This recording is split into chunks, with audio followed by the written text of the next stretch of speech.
Es gibt in Sachsen einen Wald aus Fichten, dunkel, feucht und kalt. Von dort aus ist ein Lied entsprungen, das wird seit Jahr und Tag gesungen.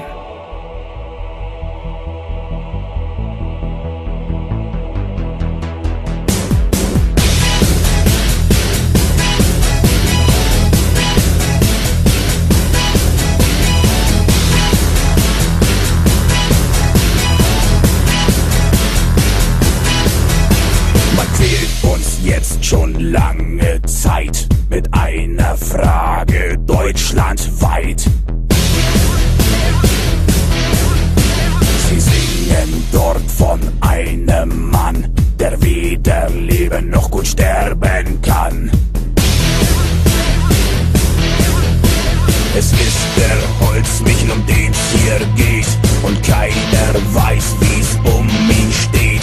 Es gibt auch keinen, der ihn kennt, trotzdem fragen alle permanent. Lebt denn der alte Holzmichel noch, Holzmichel noch, Holzmichel noch? Lebt denn der alte Holzmichel noch, Holzmichel noch? Mir doch scheißegal, scheißegal, scheißegal. Mir doch scheißegal, mir scheißegal. Ja.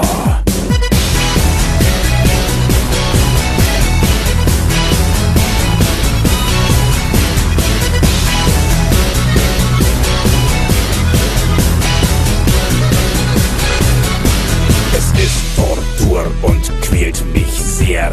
Der Mordgedanke fällt nicht schwer.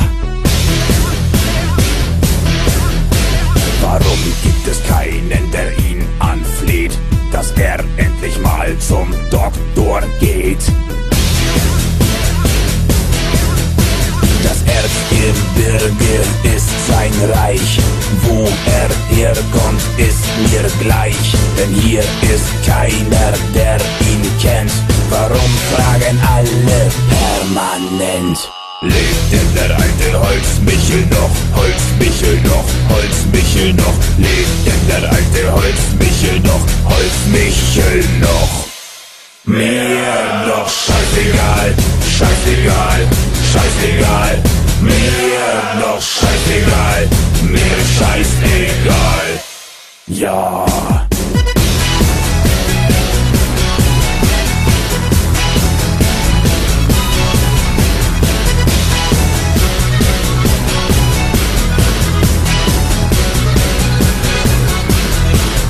Denn der alte Holzmichel noch, Holzmichel noch, Holzmichel noch? Lebt denn der alte Holzmichel noch, Holzmichel noch?